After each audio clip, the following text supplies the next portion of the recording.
Chris Cornell quotes about life and music.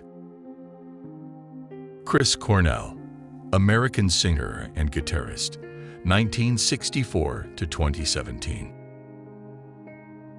Don't forget subscribe. And if you don't believe the sun will rise, stand alone and greet the coming night in the last remaining light. At the end of the day, it's the fans who make you who you are. When I was 8, my piano teacher played 7 or 8 notes, and I sang them. I think Freddie Mercury is probably the best of all time in terms of a rock voice. I'm not even a guy to buy Queen records, really, and I still think he's one of the best. In spite of my lack of education, I didn't lack direction. Music is supposed to be inspired. Hip-hop kind of absorbed rock in terms of the attitude, and the whole point of why rock was important music. Young people felt like rock music was theirs, from Elvis to the Beatles to the Ramones to Nirvana. I think hip-hop became the musical style that embraces that mentality. I think there needs to be a global focus on people taking care of people. There's something about losing friends, particularly young people, where it's not something that you get over. I don't believe there's a healing process. If you're an American kid, you can't help but be influenced by Led Zeppelin, Black Sabbath, and the Rolling Stones because they're always on the radio.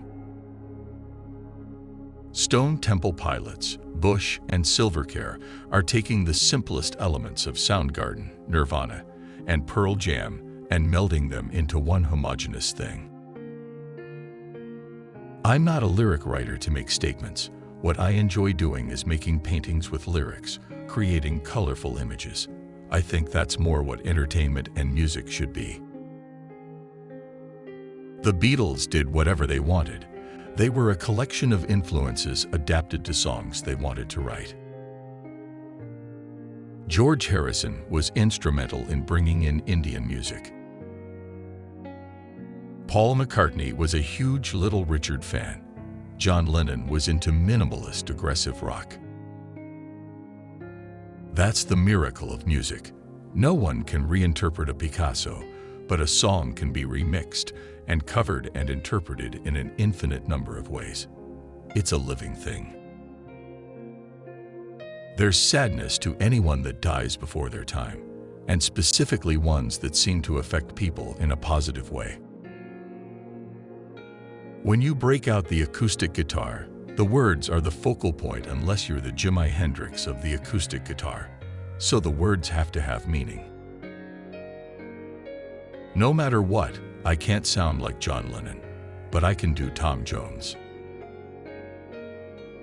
To me, R&B means Aretha Franklin, who is otherworldly. When I met my wife Vicky's family, I had to go out of my way to convince them, to show them that I wasn't anything like their idea of a musician. Children should always feel like the adults are living in this world to nurture them, to take care of them, to protect them from any bad thing that might come. I never wrote music or arranged songs or lyrics when I was under the influence of anything but coffee. That's not gone away. A true musician, like Johnny Cash, should be able to walk into a room with nothing but an instrument and capture people's attention for 2 hours.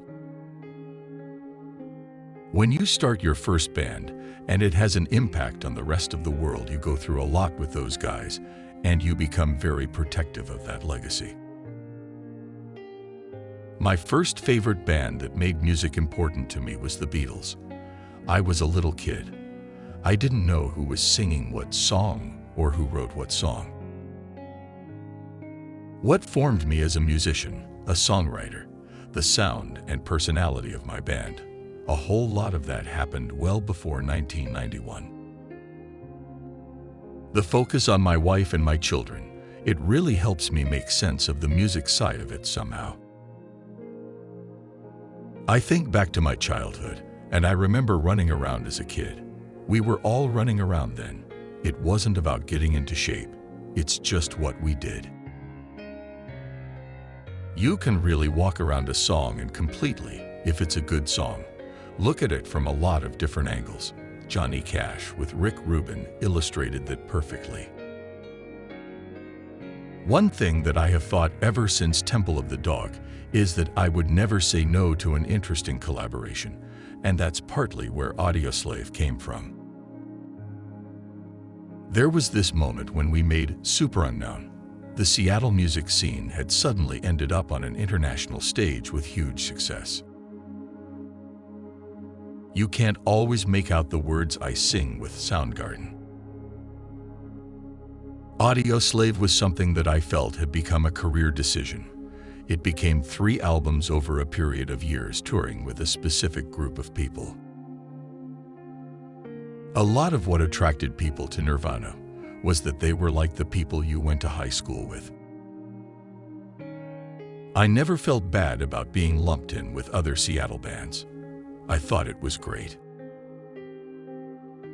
I rejected most of the folk I was exposed to in the 70s. I came around later to Tom Waits, some parts of Jim Croce, and a lot of Cat Stevens.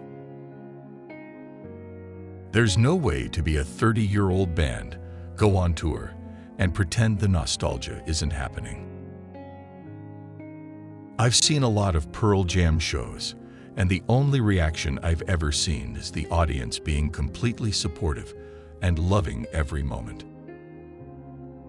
Thanks for watching. Don't forget to subscribe.